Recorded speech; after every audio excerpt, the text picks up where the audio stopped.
Hey, it's Teresa from Life Beyond Diabetes, and I'm back again to tell you more of my story, my own type 2 diabetes story. And yesterday I talked about the story of my early days, immediately, the story of my diagnosis and the days immediately following my diagnosis that were so full of hopelessness and shame and um, just feeling so alone in my diabetes journey. I'm going to just adjust this just a little bit. I feel like my head is just kind of flying off there. There we go. Let's see if that's better. Um, and yeah, so I feeling a little bit rushed today, but I'm going to just made some notes because I didn't want to leave anything out. I felt like yesterday I left a few things out.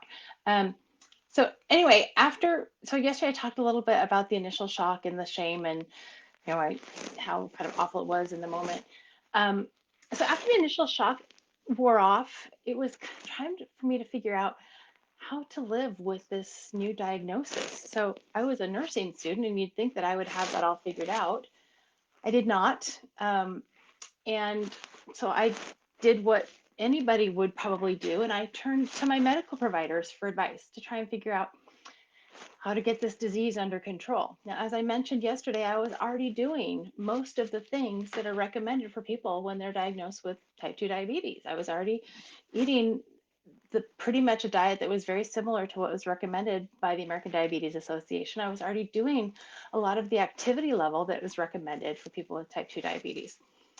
Um, and I was really frustrated because I was already doing those things and they were telling me they were saying, well, do those things. And I want to be really clear here right now.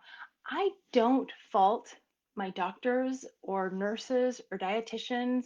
I did see some nurse practitioners. I don't fault any of these people um, for the advice that I was given by them. Um, and there's some reasons for that. One is, my primary care provider, she didn't know. And I wouldn't expect a primary care provider to know because they have such broad knowledge, and their broad knowledge, they're not meant to be specialists. I trained as a family nurse practitioner, and if I had not become a specialist, I wouldn't know the things that I know. And honestly, if it weren't my own disease, I probably would not have trained to the specialty in diabetes that I have. Even though I'm an obesity medicine specialist, I probably wouldn't know as much about obesity and diabetes if this weren't my own disease. Um, And as far as the diabetes specialists, even them, I don't fault them because what has happened is a lot of diabetes medicine is people doing the things that have always been done. And what happens, at least in the United States, and I think in many of the places around the country, they're just starting to see a shift from the way things have already been done.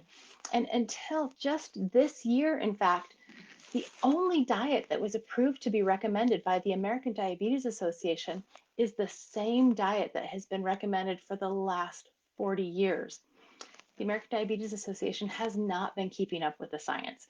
So again, no fault of the medical providers. I want to be really clear. I do not hold anything against medical providers. There's nothing wrong with medicine.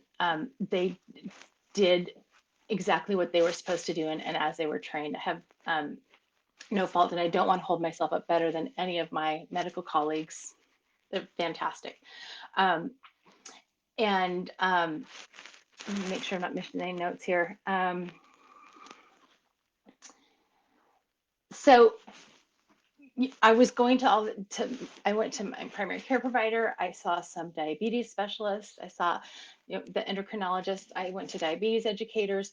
Every now and I did find one endocrinologist who tried some new medications with me. And I had some great success with that, but she moved away. So I was not able to find another endocrinologist who thought that I needed that medication because they didn't think my disease was advanced enough. So I went back to the other medications. Um, what I know now is that that was a medication I really should have been on from the beginning. And, she was on the right track, but nobody else kind of stuck with that. Um, but I read a lot. I did find one book. and it was I think it was called the Diabetes Solution. It's by Dr. Bernstein. It's one actually I know now is one that a lot of people have found, um, if they really follow that, can put their diabetes into remission. I, in retrospect, know that I actually did early on put my diabetes into remission. My numbers were fantastic. I had gotten my blood sugar levels down to the fact to the place where on my labs it looked like I didn't have diabetes. And I was so excited when my labs came back and I saw those numbers. And then I went in for my doctor's appointment, and my doctor came in and actually said, instead of rejoicing with me over how fantastic my labs were, she said, "Oh, this is a problem." And I was really confused. And she said, it's really not okay for people with diabetes to have a, a blood sugar, an A1C this low. And for anybody who's watching who doesn't know what an A1C is, the A1C is the average blood sugar over about 3 months. And I said, well, why? I'm not on any medicine. I'm doing this just by diet and exercise. And she said, well, if your blood sugar is that low, it could mean that you're having some blood sugars that are too low, because there must be times when your blood sugar is too high. And again, I don't fault her, because that is one of the things that in primary care we're taught, that if somebody with diabetes who is on medication, and now I know an insulin containing medication or medication that causes your body to release extra insulin, um, has an A1C that is that low, then it could be indicating that somebody is having hypoglycemia or low blood sugar. Um, if they're in that position, then they could be having low blood sugar. But that wasn't the situation with me. I had put my diabetes into remission, and my doctor told me that I couldn't do that.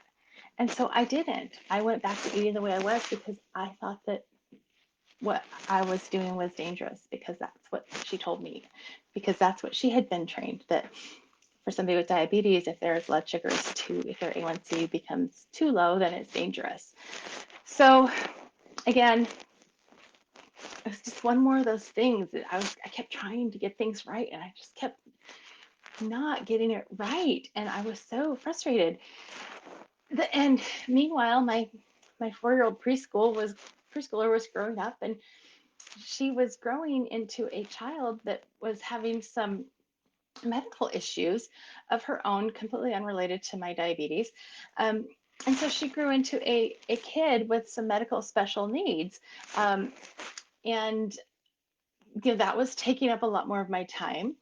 I was working, and I got to the point where I was just frustrated with trying to figure out a solution to my diabetes. Diabetes wasn't new anymore. So I just kind of put it on the back burner and kind of gave up a little bit, and thought, okay, well, I'm going to just it's going to just be this thing that's back there. And I did the best that I could, but the best that I could was not very good. And it was, my diabetes was not terrible, but it was certainly not in excellent control. And I want to say I spent the next 6 or 7 years kind of just pretending that I didn't have diabetes or didn't have it very bad. And I ate okay. I went kind of back to where I was with that kind of Weight Watchers point kind of eating. So I ate pretty good, but I didn't eat super low carb. I ate kind of the normal ADA diet. Um, I took a little bit of diabetes medication, but my numbers were never stellar. Um, and they kind of crept higher and higher and higher, and I didn't like to go to the doctor, because they were never where I wanted them to be, and they were getting worse and worse and worse. And by the time I got to graduate school, they were really bad. And the stress of graduate school, and the stress of having this kid who missed a lot of school because she was sick all the time, and all of that, my numbers were getting worse and worse and worse. And then the shame was there. I was going to graduate school to be a nurse practitioner. I was at one of the top family nurse practitioner grad schools in the country. And I was with students who, of course, I didn't tell anybody. Once again, I couldn't tell anybody, because if they knew that I had diabetes, it was out of control. How horrible would that be? we're sitting here studying about this disease, and I couldn't even get my own under control. And it was just kind of creeping up worse and worse and worse. And I didn't know what to do about it. And meanwhile, I had changed family practice primary care providers because the one that I had been seeing just wasn't doing anything for me. This new one, she didn't, at least she wasn't scolding me anymore, but she was attributing my numbers to my stress. And she kind of was just thinking, well, we just really can't do anything about this. And we'll, whatever. Um, and it was kind of back there, and I didn't really know what to do about it. But I thought, okay, well, maybe I'll figure this out after graduate school. So when I finally graduated from grad school as newly minted family nurse practitioner, I was excited about that, but feeling pretty sick all the time because my diabetes was really out of control. Um, Still doing what I could to take care of myself, not really understanding why it was so out of control. Trying some of the newer medications, but not understanding how any of them really worked. And my doctor didn't understand them, and I couldn't get into an endocrinologist to talk to anybody about that. Um, Again, I mentioned yesterday, I finally got a job as an obesity clinic, and I started studying obesity medicine, and that is when my life turned around. And not because I learned how to lose weight.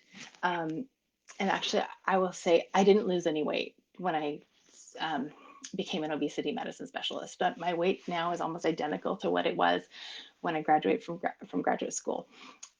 But I learned about how calories and food and metabolism, I learned how it all works together. And the biggest thing I learned, that obesity doesn't have anything to do with weight. And diabetes, when we talk about the obesity epidemic and how diabetes and obesity are related, it doesn't really actually have that much there.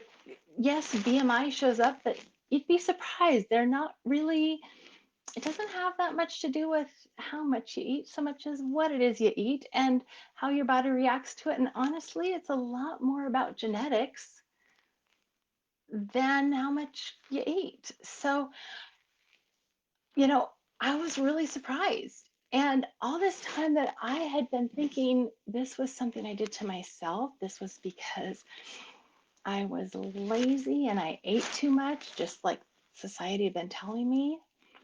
Suddenly, I didn't have to be ashamed anymore. And I'm going to tell you tomorrow a little bit about what I learned when I became an obesity medicine specialist. So, um, it's not all about the weight, definitely not all about the weight. But there are some gems in obesity medicine specialist, and I am going to tell you, I am not here to teach you about weight loss because I am a diabetes specialist. I come at it from an obesity medicine perspective, but I am not all about weight loss. I am about taking care of your body, living healthy. I'm also about taking care of your heart and yourself. All those years that I was taking care of my special needs kid, that was hard. I forgot how to take care of my health because I was taking care of my kid. She was the most important thing to me. But while I was doing that, I forgot that I needed to take care of myself first before I could really take care of her. And I wonder how much better her life might have been if I'd known how to take care of myself. So much going on, so much that we deal with. So tomorrow, I'm going to talk a little bit about what I learned, see if maybe I can save you a little bit of the hassle so you don't have to go through all the stuff that I went through to get to where I am today. So 2:30 tomorrow, I will be right back here. Looking forward to seeing you then. Bye.